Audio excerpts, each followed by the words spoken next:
보통 누가 누구를 위로합니까? 위로를 받을 사람은 객관적으로 상처난 사람이거나 어려움을 당한 사람입니다.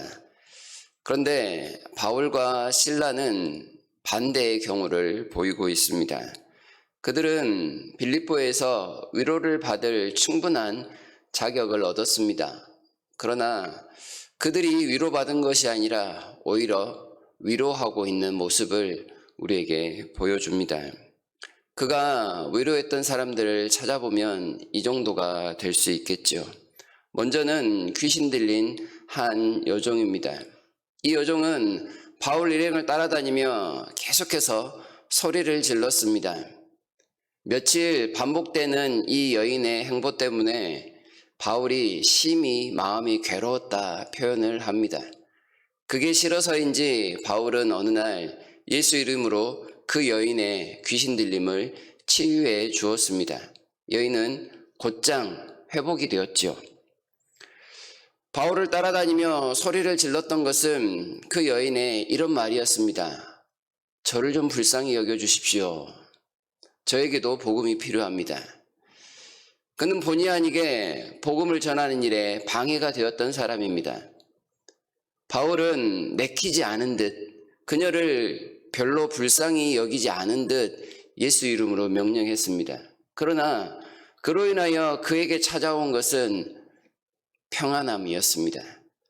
귀신의 억눌림에서 해방된 참 자유였습니다.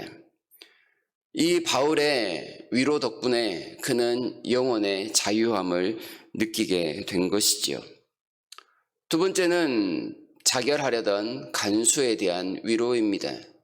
이 여인에 대한 치유 덕분에 바울은 혹독한 대가를 치르게 됩니다. 부당한 일이었습니다. 억울한 일이었습니다. 그러나 바울은 한마디 말하지 않습니다. 매우 두들겨 맞고는 거의 죽게 된 채 옥에 갇혔던 모양입니다. 정신을 차리고 보니 옥이었고 그의 발은 착고에 붙들려 있었습니다.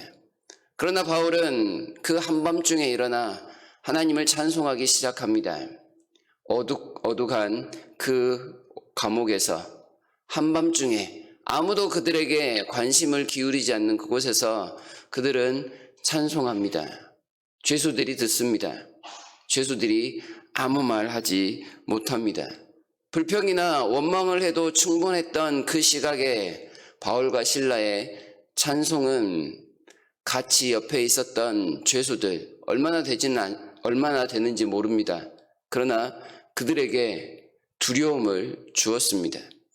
하나님께서 갑자기 지진을 일으키십니다. 옥문을 열고 그들의 매인 것을 다 벗겨버리셨습니다. 그러나 바울과 실라나 다른 죄수들 어느 누구도 도망칠 생각을 하지 않습니다. 그들로 하여금 하나님께서 참 자유를 깨닫게 하신 것이라 생각합니다. 여기에 간수가 깜짝 놀랍니다. 죄수들이 다 도망간 줄 알고 내 생은 이제 끝났다 자결하려 하였습니다. 그러자 바울이 크게 소리질러 간수를 불러드립니다. 간수가 벌벌 떨면서 바울과 실라 앞에 나옵니다. 생의 소망을 잃어버린 간수에게 바울은 주 예수를 믿으면 너와 내 집이 구원을 받을 것이다 분명히 말합니다. 생의 절망적인 순간에 복음을 받아들인 간수는 새로운 생명을 살아가게 됩니다. 그는 이 세상에서 얻을 수 없는 참된 위로의 선물을 받게 되었습니다. 그 다음날 바울과 실라는 아무 일이 없었다는 듯 풀려납니다. 그리고 다시금 루디아의 집으로 갑니다. 루디아의 집에 모여있던 사람들, 복음을 받은 지 얼마 안 되는 아주 믿음이 어린 사람들입니다. 그 전날 바울이 어떻게 어려움을 당했는지 직접 보았거나 혹은 소문으로 들었을 것입니다. 바울이 전한 복음이 도대체 무엇이길래 바울이라는 사람을 이렇게 부당하게 대우하는가? 복음을 믿고 계속해서 살아도 되는 것인가? 이런 생각이 들지 않았겠습니까? 복음이 사람들에게 아무런 해락을 끼침이 없음에도 이런 부당한 대우를 받는다면 아무리 이 복음이 좋더라도 잠시 조금 생각해 보아야겠다. 이런 갈등이 생겼을 것 같습니다. 그런 루디아의 집에 사람들이 찾아가서 바울이 위로하고 떠났더라. 이렇게 빌립보의 행적은 끝이 납니다. 무엇을 위로하였을까요? 그럼에도 불구하고 이 복음 위에 굳건히 머물러 살아가십시오라는 말씀이었을 것입니다. 어려움을 당한 채 감옥에 끌려갔지만 하나님께서는 거기에서도 한 사람을 예비해 두셨습니다. 감옥에 내가 패배자가 아니라 승리자로서 그곳 사람들을 변화시키고 하나님의 위로의 선물을 전하고 왔습니다. 하나님은 그 소망이 없는 감옥에서도 참 빛을 비춰주신 분입니다. 잠깐 복음 때문에 고난당한다고 포기할 일이 아닙니다. 이 복음은 고난보다 훨씬 더 가치 있는 일입니다. 그러니 여러분들 이 복음 위에 굳건히 머물러 계십시오. 이렇게 말하고 떠났을 것입니다. 루디아의 집의 사람들은 이 바울의 확신에 찬 복음의 말들을 듣고 복음 안에 더 머물러야 할 것임을 감당했을 것입니다. 보통 상처 입은 자들이 그렇지 못한 자들을 위로하는 게 일반적입니다. 그러나 바울과 실라는 그렇지 않습니다. 가장 위로받아야 될 사람이 오히려 위로하고 있습니다. 왜 그랬을까요? 사도행전 16장을 보면 예수님의 행적을 압축해 놓은 것 같은 그런 모습을 보입니다. 어두워진 세상 가운데, 소망 없는 세상 가운데, 복음을 반대하는 세상 가운데 묵묵히 찾아오셨습니다.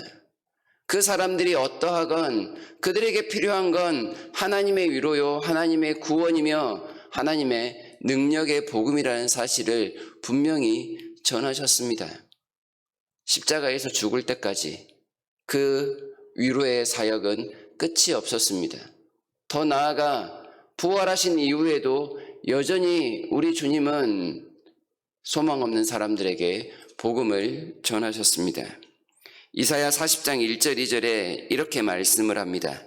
너희 하나님이 이르시되 너희는 위로하라. 내 백성을 위로하라. 너희는 예루살렘의 마음에 닿도록 말하며 그것에게 외치라. 그 노역의 때가 끝났고 그 죄악이 사함을 받았느니라. 그의 모든 죄로 말미암아 여호와의 손에서 벌을 배나 받았느니라 할지니라 하시니라. 예수께서 위로의 말씀들을 하셨고 선물을 주셨습니다. 바울과 실라가 그 일을 지금 빌립보에서 온전히 나타내고 있습니다. 복음을 반대하던 여인에게도, 복음을 몰라 생을 마감하려던 간수에게도, 복음을 이제 알았지만 믿음이 연약한 루디아의 집 사람들에게도 하나님만이 참된 위로의 힘을 분명히 전하였습니다. 그가 위로받아야 될 자임에도 위로할 수 있었던 것은 바로 예수 그리스도의 이 십자가의 능력이 그 안에 충만했기 때문에 그렇습니다. 하나님의 위로가 그 안에 넘치니 그가 받는 객관적인 어떤 상황들은 위로의 조건이 되지 않습니다. 오히려 남을 위로하고도 남는 능력이 그 안에 넉넉히 있었던 것입니다. 못자국난 손으로 힘없는 자들을 일으켜 세우시는 예수 그리스도의 그 손길을 전달했습니다. 창자국난 그 옆구리로 많은 아픈 자들을 품어 안으시던 그 주님의 사랑을 사람들에게 나타내어 주셨습니다. 두려워 벌벌 떨며 잡혀가지 않을까 두려워하던 그 제자들에게 너희에게 평안이 있으라 라고 선물을 주셨던 그 예수 그리스도의 넉넉함을 사람들에게 알리기를 쉬지 않았던 것입니다. 고린도후서에 그리스도의 고난이 우리에게 넘친 것 같이 우리가 받는 위로도 그리스도로 말미암아 넘치는도다. 한밤중에 일어나 찬송할 수 있는 것도 이 그리스도께서 보여주신 십자가의 사랑 때문입니다. 귀신 들려 소망 없는 여인을 치료할 수 있었던 것도 이 십자가의 은혜 때문입니다. 삶의 의욕을 잃어버린 간수에게 영원한 생명을 전해줄 수 있었던 것도 이 십자가의 능력입니다. 갑작스런 일로 신앙생활을 포기해야 되나 말아야 되나 갈등 가운데 있었던 사람들을 더욱더 십자가로 끌어들인 것도 이 십자가의 사랑 때문입니다. 바울과 실라가 경험하는 이 삶보다 혹시 더 힘들고 어렵고 억울하고 지쳤다 말할 수 있는 분이 계십니까? 그렇지 않다면 우리 역시도 이 세상에 위로를 끼칠 수 있는 존재라 확신합니다. 위로를 받기 이전에 이미 받은 그 위로가 우리 안에 넘치는 줄 알고 어두워진 세상 가운데 한 줄기 빛이 되거나 착한 행실로서 한 사람에게라도 위로를 끼치고자 한다면 그 일은 아마 놀라운 일로 나타날 것입니다. 한 사람이 생을 바꾸게 되는, 소망이 없는 자가 소망을 얻게 되는, 더욱더 믿음 안에 살게 되는 이 놀라운 선순환들이 여러분을 통하여 일어날 것입니다. 이 일들을 기대하시면서 하나님의 위로를 전하고 싶은 마음으로 충만해 주셨으면 좋겠고, 그 위로를 오늘 세상 가운데 어떤 형식으로든 나타내시는 모두가 되시기를 진심으로 바랍니다.